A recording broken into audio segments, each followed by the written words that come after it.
ప్రియులారా, మన ధ్యాన భాగం రోమాపత్రిక 7వ అధ్యాయం 13 నుండి 25వ వచనం వరకు సావధానంగా వినండి. పౌలంటున్నాడు, ఉత్తమమైనది నాకు మరణకరమైందా? అట్లనరాదు. అయితే పాపము ఉత్తమమైన దాని మూలముగా నాకు మరణము కలుగజేస్తూ పాపము పాపమైనట్లు అగపడే నిమిత్తము, అనగా పాపము ఆజ్ఞ మూలకముగా అత్యధిక పాపమయ్యే నిమిత్తము అది నాకు మరణకరమైంది. ధర్మశాస్త్రము ఆత్మ సంబంధమైనదని ఎరుగుదుము. అయితే నేను పాపమునకు అమ్మబడి శరీర సంబంధినై ఉన్నాను. ఏలయనగా నేను చేసేదేమిటో నేను ఎరగను. నేను చేయనిశ్చయించేది చేయక ద్వేషించేదే చేస్తున్నాను. ఇచ్చయించనిది నేను చేసిన ఎడల ధర్మశాస్త్రము శ్రేష్టమైనది అయినట్లు ఒప్పుకుంటున్నాను. కావున ఇకను దానిని చేసేది నాయందు నివసించే పాపమే కాని నేను కాదు. నాయందు అనగా నా శరీరమందు మంచిది ఏదీ నివసింపదని నేనెరుగుదును. మేలైనది చెయ్యాలనే కోరిక నాకు కలుగుతున్నది గాని దానిని చేయడము నాకు కలగడము లేదు. నేను చేయగోరే మేలు చేయక చేయగోరని కీడు చేస్తున్నాను. నేను కోరని దానిని చేసిన ఎడల దానిని చేసేది నాయందు నివసించే పాపమే కాని ఇకను నేను కాదు.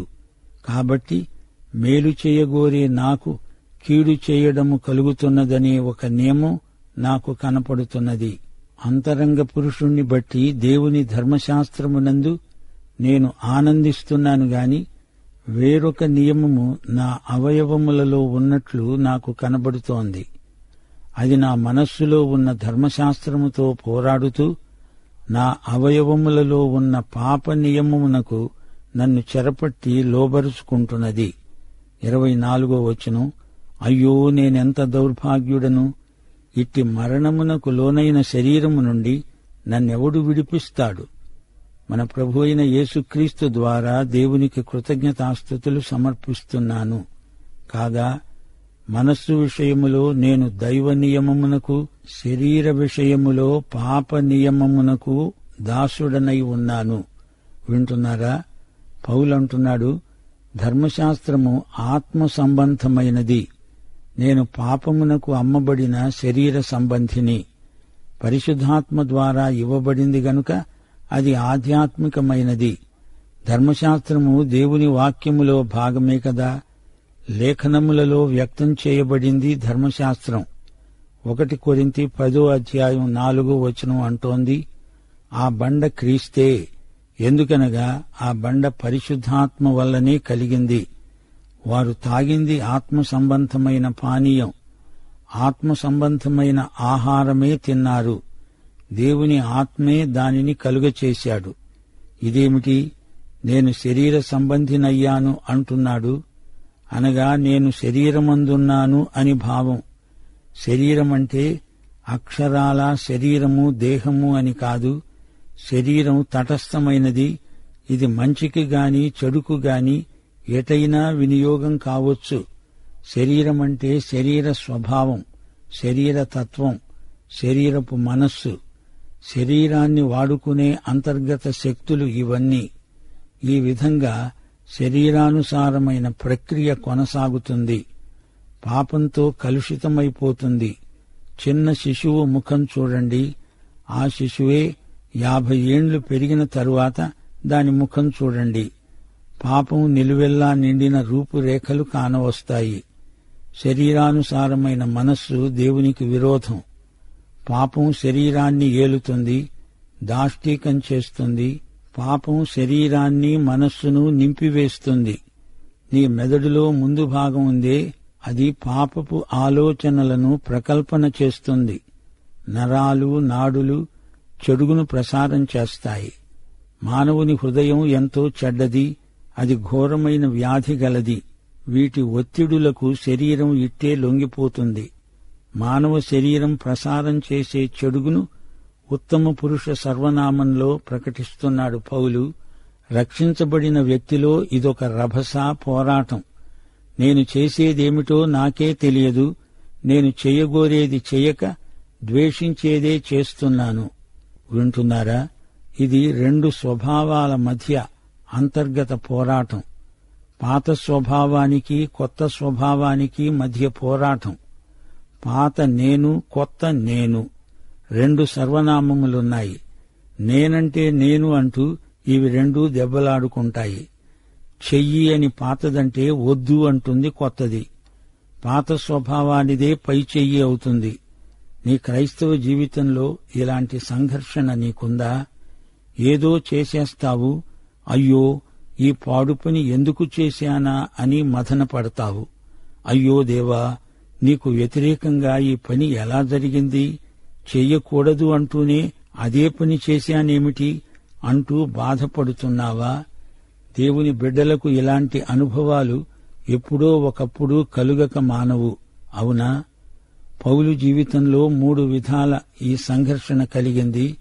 1, మోషే ధర్మశాస్త్ర పరిధిలో తాను పరిసయ్యుడు, మహాగర్విష్టి, మతనిష్టలో ఆచారాలలో నిష్ఠాగరిష్ఠుడు. ధర్మశాస్త్రం అతనికి తీర్పు చెబుతూనే ఉంది. 2, దమస్కు మార్గంలో యేసు ప్రభువును కలుసుకున్నాడు. పరిసయ్యుడు, ప్రభువును తన స్వకీయ రక్షకుడుగా అంగీకరించి క్రైస్తవుడయ్యాడు. క్రైస్తవ జీవితాన్ని స్వయం కృషితో జీవించగలనులే అనే ధీమాతో ఉన్నాడు. కొత్త స్వభావం పైకి లాగితే పాత స్వభావం కిందికి గుంజుతోంది. ఈ సంఘర్షణతో కొంతకాలం జీవించాడు. 3, ఒక ప్రత్యేక స్థితికి చేరుకున్నాడు. విజయం సాధించాడు గాని అది తన విజయం కాదు, క్రీస్తు యొక్క ఘన విజయం. క్రీస్తుకు తాను మహావిధేయుడైపోయాడు, సజీవ యాగమయ్యాడు. దేవుని ఆత్మే పౌలు ద్వారా క్రైస్తవ జీవితం జీవించినట్లయింది. నేను చెయ్యాలని కోరనిది నేను చేస్తే ధర్మశాస్త్రం శ్రేష్టమైనది అని నేను ఒప్పుకున్నట్లే కదా. పాత స్వభావం ధర్మశాస్త్రాన్ని మీరినప్పుడు కొత్త స్వభావం తన ఓటమిని ఒప్పుకుంటుంది. ధర్మశాస్త్రంతో పోరాటంలో తాను ఓడిపోయాడు. ఒక విశ్వాసిగా ధర్మశాస్త్రం మంచిదే, నేనే చెడ్డవాణ్ణి అని ఒప్పుకున్నాడు. నాలో ఉన్న పాపమే దీనికి కారణం, నేను కాను. పాపం అంటే అది పాత స్వభావం. పౌలులో పాత స్వభావం ఇంకా ఉంది అని ఒప్పుకుంటున్నాడు. నాయందు అనగా నా శరీరమందు మంచిది ఏదీ నివసించదు, ఇది నాకు తెలుసు. మేలు చెయ్యాలనే కోరిక ఉంది కాని చెయ్యలేకపోతున్నాను. నా శరీరమందు మంచిది ఏదీ నివసించదు. శరీరానుసారంగా నేను ఏది చేసినా అది మంచిది కాదు అంటున్నాడు దేవుడు. శరీరతత్వం దేవునికి కేవలం విరోధం. శరీరపు మనస్సు ప్రభువును సంతోషపెట్టలేదు. కొందరు తేనెటీగల్లాగా తెగ పని చేస్తారు, కొంచెం కూడా తేనెను సేకరించలేకపోతున్నారు. అంతా వృధా ప్రయాస. కమిటీలు, చర్చలు, తర్జన భర్జనలు, కాని ప్రభువుకు ఇష్టమైనది ఒక్కటీ చేయలేకపోతున్నారు. యేసుక్రీస్తు సంయుక్తత లేని పనులు ఎందుకు కొరగావు. యేసే తన జీవితాన్ని వారిలో వారి ద్వారా నివసింపనిస్తే చాలు. కాని అదే తాము చేయలేకపోతున్నారు. ఈ సంగతి వారు ఒప్పుకోలేరు. శరీరానుసారమైన మనస్సుతో చేసిన ప్రతి పని విఫలమైపోతోంది. పౌలు నేర్చుకున్న ఈ పాఠం నీవు నేను నేర్చుకుని తీరాలి. శరీరానుసారమైన ప్రతి ప్రయత్నము దేవుని దృష్టిలో అంతా వృధా ప్రయాస. అట్టి పనిని దేవుడు ఆమోదించడు, ఆశీర్వదించడు. యోహాను సువార్త 3:6 ప్రభువు నికోదేముతో మాట్లాడుతూ అన్నాడు, శరీరమూలముగా జన్మించినది శరీరము, ఆత్మ మూలముగా జన్మించినది ఆత్మ. 1 యోహాను 3:9 దేవుని మూలముగా పుట్టిన ప్రతివానిలో ఆయన బీజము నిలుస్తుంది గనుక వాడు పాపము చెయ్యడు. వాడు దేవుని మూలముగా పుట్టినవాడు గనుక పాపము చెయ్యజాలడు. మనకు కొత్త స్వభావం ఇవ్వబడింది. ఈ కొత్త స్వభావం పాపం చెయ్యదు. పాత స్వభావం పాపం చేస్తుంది. కొత్త స్వభావం పాపాన్ని ద్వేషిస్తుంది. కొత్త స్వభావం నీకు నిద్రపట్టనీయదు.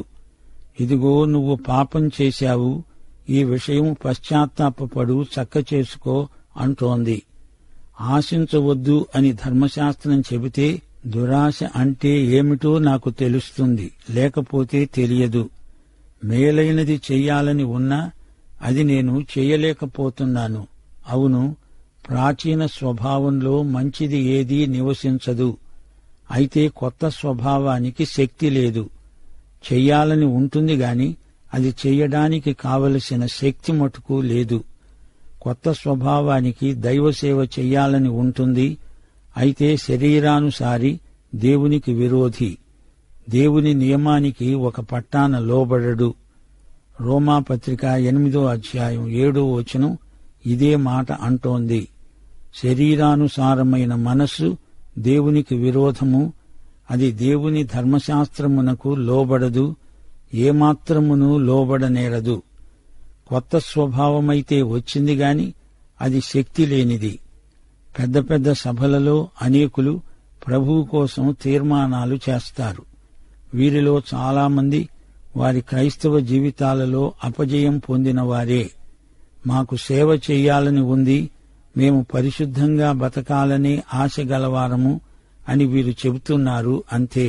ప్రభువు కోసం జీవితాలను సమర్పించుకోగోరిన వారు ఎంతమంది చేతులెత్తండి అనడంతోటే నేను నేను అంటూ 100 కొలది మంది చేతులెత్తుతారు. అంత మాత్రాన వారలా చెయ్యగలుగుతారని కాదు, చెయ్యాలనే ఆశ వారిలో కలిగింది. కొత్త స్వభావానికి ఆశ కలుగుతుంది, కాని అలా చెయ్యలేదు. సభలో చేతులెత్తడం, తాత్కాలిక ఉద్రేకంతో ముందుకు రావడం చాలా మందిలో కలిగే ఆశ మాత్రమే. ఇది నిజం. ఈ సత్యాన్ని పౌలు గ్రహించినట్లు ప్రతి ఒక్కరూ గ్రహించగలగాలి. మేలైనది చెయ్యవలననే కోరిక నాకు కలుగుతున్నది గాని దానిని చెయ్యడం నాకు కలగటం లేదు. నేను చెయ్యగోరే మేలు చేయక చేయగోరని కీడు చేస్తున్నాను. మనలోని ప్రాచీన స్వభావమే ఈ రభస తెచ్చిపెడుతోంది. నాయందు నివసించే పాపమే ఈ పాత మనిషి. 21వ వచనంలో ఇదో కొత్త నియమం, మేలు చేయగోరేవాడు కీడు చెయ్యడం తటస్థిస్తున్నది. ఆత్మయందు దేవుని సేవ చెయ్యాలనే కోరిక తిరిగి దానికి వ్యాఘాతం కలిగించే ప్రాచీన స్వభావం. అకస్మాత్తుగా ఏదో చెడు ఆలోచన వస్తుంది. ఎక్కడ్నించి వస్తుంది? పాత మనిషి నీలో ఉన్నాడు. వాడి నుంచే ఈ దురాలోచనలు పెల్లుబికి వస్తాయి. దేవుని ధర్మశాస్త్రమందు ఆనందిస్తున్నానంటే అంతరంగ పురుషుడి వల్లనే. కొత్త స్వభావం మంచి ఆలోచనలనే తెస్తుంది.